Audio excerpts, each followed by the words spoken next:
Hey, and welcome back to another segment here on Gems Podcast. With me today in the hot seat is a very special guest by the name of Victor Gichun.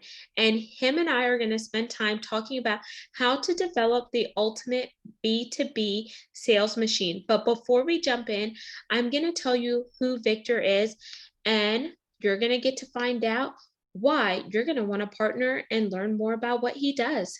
He is the co-founder and VP of Business Development at Excess Logic, a leading excess electronic asset liquidation company in the US.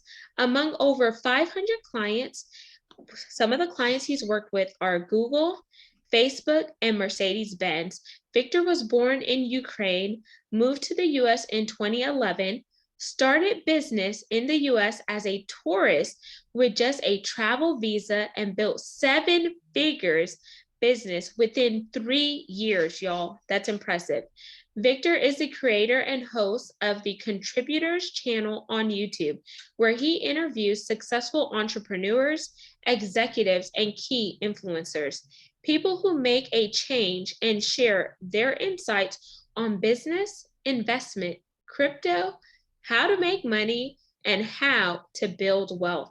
And when he's talking about wealth, it's not just, oh, I'm acquiring this. I'm sure he's probably talking about generational wealth that we can have long-term, sustainable, where our money is going to work for ourselves. And who's here to make money while we sleep? I know I do. So without further ado, let's welcome the man behind it all, Victor Gichun. Hi, Genesis. Thanks for having me. My pleasure, Victor. And wow, such an impressive and versatile background that you have. So let's jump into the connection part of the segment, which is fun. So you get the option of either an icebreaker or a rapid fire 10 question game. What are you in the mood for? Let's do rapid fire 10 question game. Okay, it's rapid. Here we go.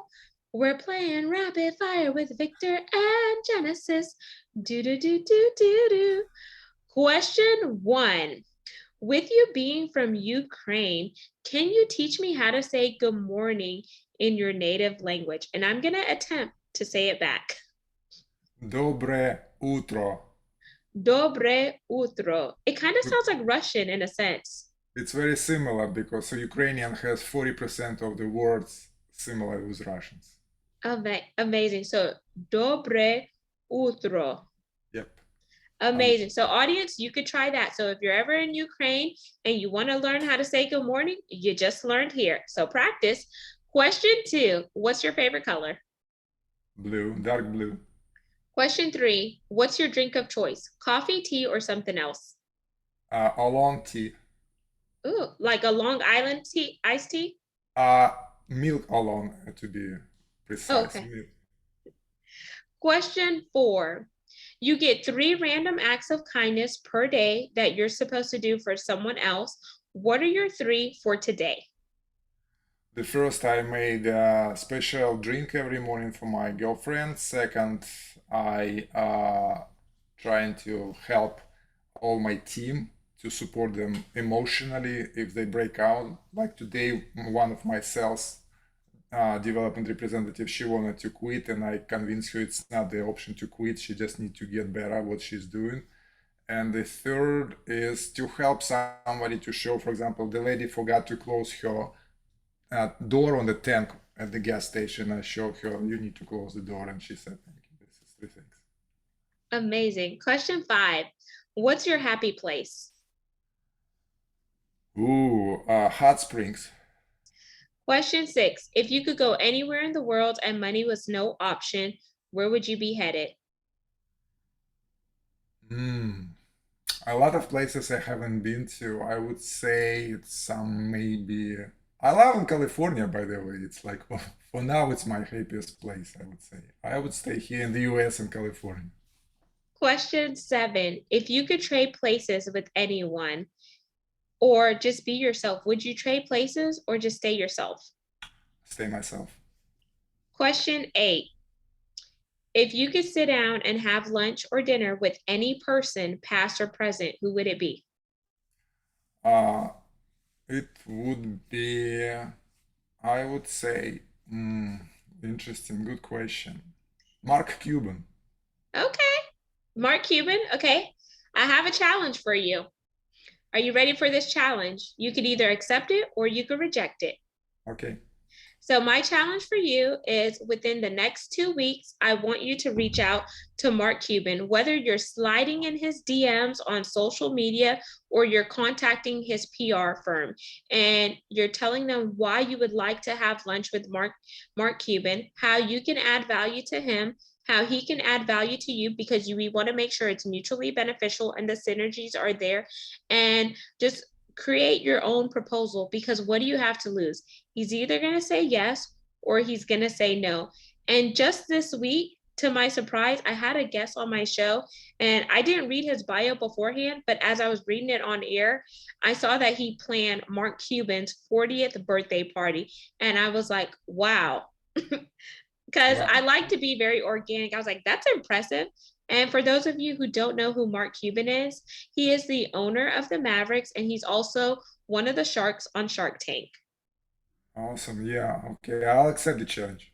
Okay, now let's sweeten the deal. Now that you accept the challenge, Victor, you actually have to screenshot me whenever you reach out to Mark Cuban. You have 2 weeks to complete this challenge because I want to know you're not just on here for lip service, but I'm holding you accountable as your accountability partner to make sure you do it.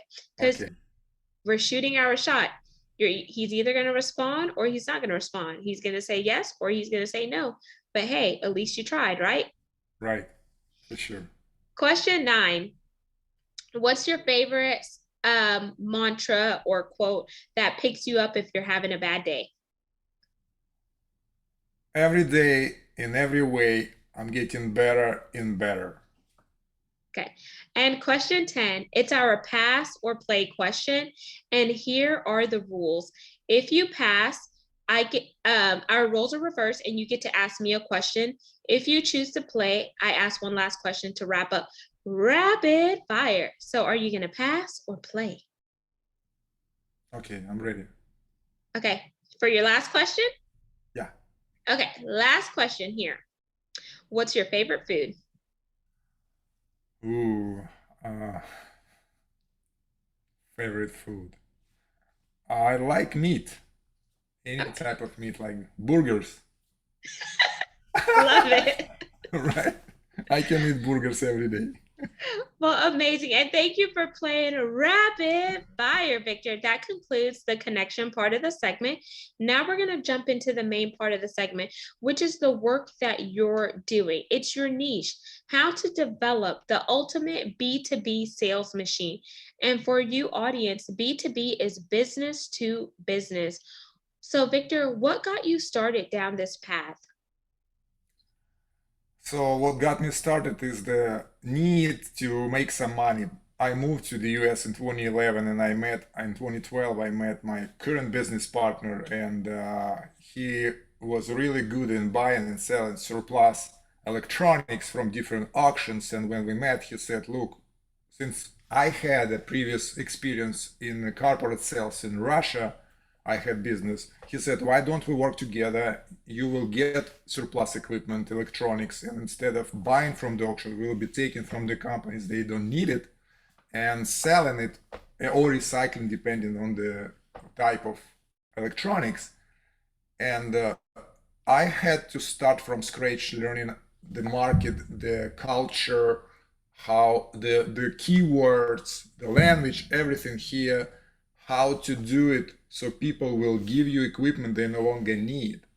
And this is took some time, but finally I realized how to do that. And right now we have 10 people sales team, which really killing it, and they just doing what we train them to do in business to business sales.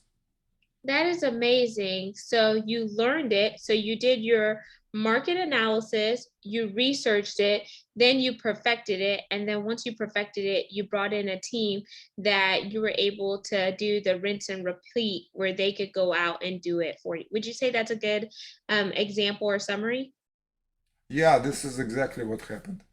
So, and some of your businesses are Google and some of the big hitters out there. So are you taking like maybe the old PCs that they're not using, or maybe telephones or whatnot, and then you're grabbing all of that and then putting it back into the marketplace to repurpose it?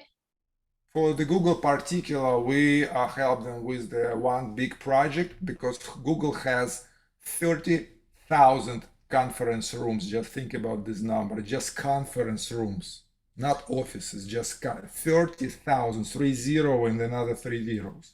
So, yeah, and they have old HD technology, TVs and the video projectors and the codecs, all this stuff. And right now they're replacing with new 4K technologies, and we help them nationwide to get rid of environmentally friendly those old technologies. This is what we do for Google. Nice. And then what would it look like for someone, for another business that you work with that may not be in the tech space? Like, how do you decide what type of products you're going to help them offload onto you so they could introduce new equipment while also making sure the products that they're no longer using, you're repurposing it for sustainability? This is very good question, and this is like very big differentiator for Access Logic because our co-founder, he's been in this business for 30 years, and he started before Amazon, eBay, when we didn't have any internet. So what he was doing, he was traveling nationwide from auction to auction, like offline auctions, when you raise the price and I buy for this, I buy for that. He was buying different type of electronics for like 15 years before the internet showed up, and he created the database in his head so he can look at the picture, he can say, okay, this is can be sold, this is cannot be sold. And this is create a lot of value for our customers, because if they just give the equipment to somebody who has no idea what is that, they will just scrap it for metal and there is no money. When we take that stuff, instead of scrapping it for nothing, we sell as device to small startups, to smaller businesses that can't afford to buy new equipment. Then they use it to get some traction, and then they can raise money when they got traction, and they can grow and buy new equipment. So we protect environment from getting this electronics, which big companies no longer need, from going landfill. We take it from them and we sell it to small companies and split proceeds with our big clients. So it's like win-win-win situation. We win, the big client win, and small companies win worldwide. Wow, that is actually impressive, because some of those small clients that you're now giving them the affordability to get some advanced technology that they may not be able to buy at market value price, but then you're reducing some of the pricing because it is used equipment that Exactly. they're going to repurpose. So this is just incredible. And I'm over here, I was literally laughing when you're like auction and it's like 5, 10, 15, 20, 25, 30, 35 sold. And Exactly. that he was doing that before the internet, and you said Right. before eBay or whatnot. So it's impressive how he took his zone of genius and paired it with your zone of genius, and then now you guys created an enormous synergies to go out there and be the solution to people's problems. But then you're also saving the environment, because all of that is not ending up in the landfills. Yep. So I want to ask another question here, Victor. Whenever you both started out doing this together, what were some of the challenges that you faced early on? And the reason why I'm asking about challenges, Victor, is because I want to let the audience know whenever you start a business, there's always going to be some challenges, but how do you learn from the challenges in order for you to refine and redefine your business and own your craft so you could be more successful? This is a very, very good question. So I started sales like in 2014 myself, and because it took me some time to get a level of English, though I understood what people respond on the phone and what to say. And it didn't go well in the beginning. The biggest challenge is like a language barrier, because the problem was people didn't understand what I'm saying. You hear my accent right now, but you can imagine 11 years ago, it was like 100 times worse. People really couldn't understand what he just said, especially when it's on the phone. And the biggest problem for me, I couldn't understand what they replied, even if they so and they came like 99% of my calls and most of my sales in the beginning was just cold calls. Was like, sorry, we're not interested. Sorry, we're not interested. And I figured out I need to do something with that. So besides I'm just calling, I'm sending emails, but I can craft email and people can understand what is in the email. And it took me some time, and then I read a very good book, How to Do Predictable Revenue, how to create sales department so you can send cold emails, and then when somebody responded to your email, then you call them, and then you deal only with those clients who responded. And that was breakthrough. In the first year, once I discovered this system, our sales went up 400% just in the first year, just because of technology, how to do this B2B sales properly. That is amazing. And I'm so glad you answered that question, because then when you begin to learn new things, you begin to pivot. And as you pivot, you take what you learn and you apply it into your business in a sense that allows you to automate your business. And whenever you begin to automate your business, then you can reprioritize and focus your time on something else. And as you're focusing your time on something else, then it gives you more room to advance your specialties. Then you could really begin to scale up. I'm not a business expert, y'all, but I have 15 years of corporate America experience, and all of the knowledge I've acquired has been trial and error. So, Victor, I'm going to throw you an audible and ask you, is there anything else you want to add to this conversation before we jump into the call to action and wind down? Because we're going to give them enough information, but we also want to challenge our audience to also go out and do their own due diligence and research. And when they do, we could always bring you back for a Q&A session for a part two. Sure, just at the end of this topic, I would like to say you mentioned very good phrase right now, automate. So what we started doing in our business once we find out this kind of system of B2B sales, it's like the first thing, everything which can be automated in your business, you need to automate. If you can't automate it, you need to outsource it. So give it to somebody who will be doing it, third parties. If you can't outsource it, then delegate it to someone else. So for example, like I learned how to find the client lead, how to add the lead into the sequence, and how to start sending emails. So I don't need to do it right now because this is just legwork. I can hire somebody who will cost cheaper to us and they will be doing this, right? So delegate. And only the most crucial part of, in my case, sales, I'm doing and well-trained people. So automate, outsource, and delegate. This is three mottos of any business that want to succeed. Yep, I love it. So AOD, automate, outsource, delegate. Can you automate Absolutely. it? Either yes or no. Can you outsource it?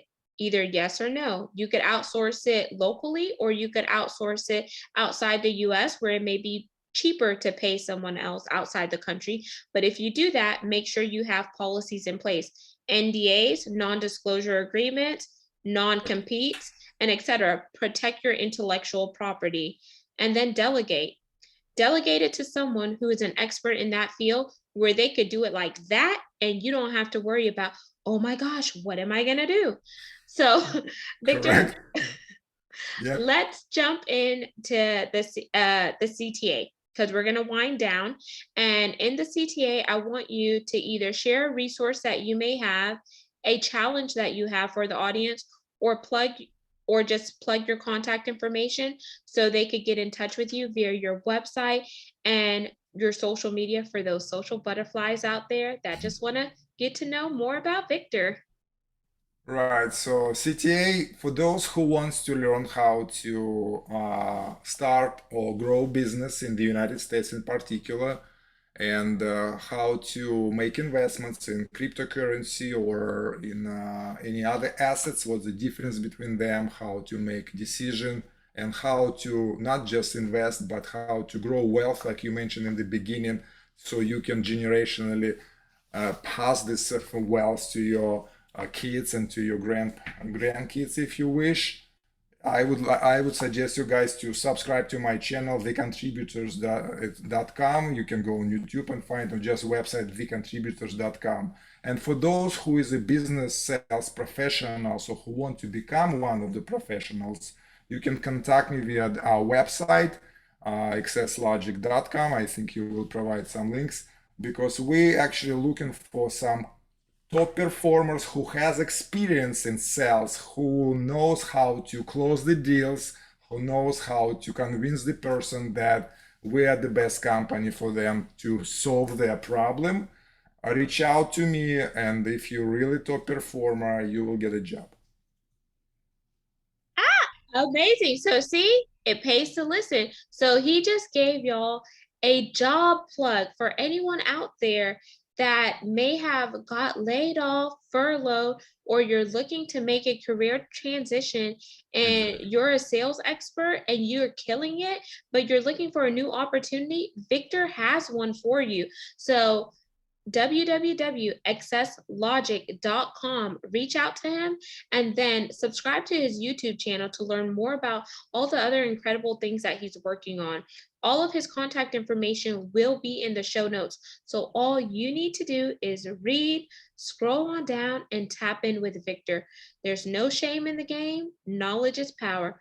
For those of you, we are on 40 plus platforms. Make sure you like, comment, follow, and subscribe. There's a place for everyone to listen. And if you want to see this video, it's on our YouTube channel, and you can find it by going to GEMS, GEMS, with Genesis Amaris Kemp. And lastly, but not least, where would I be without my supporters? You know I only think about you. We're currently ranked in the top 2% globally out of 2.8 million podcasts per the metrics on www.listennotes.com, so you can fact check me, which brings me to a big ask. ASK. We are looking for brand sponsors. It is paid sponsorship, but we are here to continue the mission and movement to bring content that is educational, inspirational, and motivational, while we also factor in diversity, equity, inclusion, and belonging, because it does take all of us coming together to have transparent, fluid-based conversations so we can level up our life and really think about things from a holistic standpoint and go a lot further. So if that's you, head on over to genesisamariscamp.net and click on the podcast tab to learn more, or send me a personalized email to genesisamariscamp@gmail.com. So until the next segment, peace, love, and lots of blessings. Have yourself an amazing day.